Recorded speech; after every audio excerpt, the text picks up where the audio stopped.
Hello students, welcome back to our channel. ఈ వీడియోలో ఏపీఎంసెట్ 2024కి సంబంధించిన కౌన్సిలింగ్ ప్రాసెస్లో ఈ డాక్యుమెంట్ వెరిఫికేషన్ ప్రాసెస్ ఏపీఎంసెట్కి పూర్తిగా ఆన్లైన్లోనే జరుగుతుంది. అలాగే తెలంగాణ వాళ్ళకి టోటల్గా ఆఫ్లైన్లోనే మీ డాక్యుమెంట్స్ జిరాక్సెస్ తీసుకొని వెళ్తేనే అది కంప్లీట్ అవుతుంది కదా.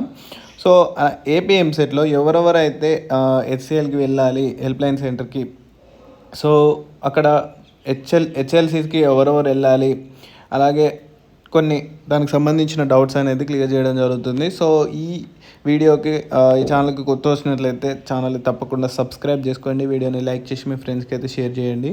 సో ఎవరెవరు అసలు డాక్యుమెంట్ వెరిఫై అవ్వకపోతే ఏం చేయాలి అనేది అయితే చెప్తాను. సో మీరు ఇక్కడ చూడొచ్చు కదా. సో నో యువర్ రిజిస్ట్రేషన్ అని ఉంది కదా. సో ఇక్కడ నో యువర్ రిజిస్ట్రేషన్ స్టేటస్ అని ఉంది కదా. సో దీంట్లో మీరు మీ డీటెయిల్స్ ఎంటర్ చేస్తే కనుక మీకైతే ఇక్కడ సర్టిఫికేట్ వెరిఫికేషన్కి సంబంధించిన కొంచెం ఇలా కేస్ 1, కేస్ 2, కేస్ 3 అని ఉంది కదా. సో ఇలాంటి మీకు ఎర్రర్స్ కేస్ 4 అని ఇలాంటి ఏమైనా వచ్చాయి అనుకోండి. సో మీరైతే ఇప్పుడు ఏ కేసు వాళ్ళు ఏం చేయాలనేది అయితే నేను చెప్తాను. సో మీరు ఒకవేళ తెలంగాణ ఎంసెట్ రాసి తెలంగాణలో కౌన్సిలింగ్ చేయాలనుకుంటే కనుక మీరు తప్పకుండా హెచ్ఎల్సీకి వెళ్ళాల్సిందే. అండ్ ఒకవేళ మీరు ఏపీలోనే చదువుతానంటే కనుక ఏపీఎంసెట్ అయితే కనుక ఏపీఎంసెట్ వాళ్ళు హెచ్ఎల్సీకి వెళ్ళాల్సిన అవసరం లేదు. బట్ ఇన్ కేస్ ఇక్కడ కేసెస్లో బట్టి చెప్తాను నేను ఇప్పుడు. ఫస్ట్ కేసు ఏంటంటే certificates were already verified through online web service, no change required in data. ఒకవేళ మీరు సర్టిఫికేట్స్ ఆన్లైన్లో అప్లోడ్ చేశారు, no change required in the data అంటే మీకు అందులో ఏం చేంజెస్ రిక్వైర్డ్ అవసరం లేదనుకుంటే కనుక మీరైతే వెళ్ళాల్సిన అవసరం లేదు. ఇక్కడ చూడవచ్చు మీరు, candidates are inform note that candidates are already verified through web services from respective board agencies. So ఇక్కడ మీరైతే డైరెక్ట్గా పెట్టుకోవచ్చు, ఆప్షన్స్ అయితే ఎక్సర్సైజ్ చేసుకోవచ్చు. సెకండ్ కేసు వాళ్ళైతే certificates were already verified through web services if change is required in data. మీకు already verify అయిపోయింది, మీకు అందులో డేటా నేమ్ కానీ ఏదైనా కొన్ని చేంజెస్ కావాలనుకోండి.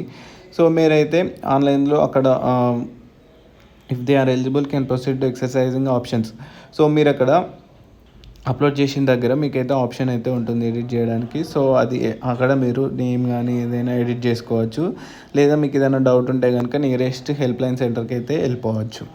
సో ఇది సెకండ్ కేస్ అనమాట. అండ్ థర్డ్ కేస్ వచ్చేసి candidates whose data is not verified through online.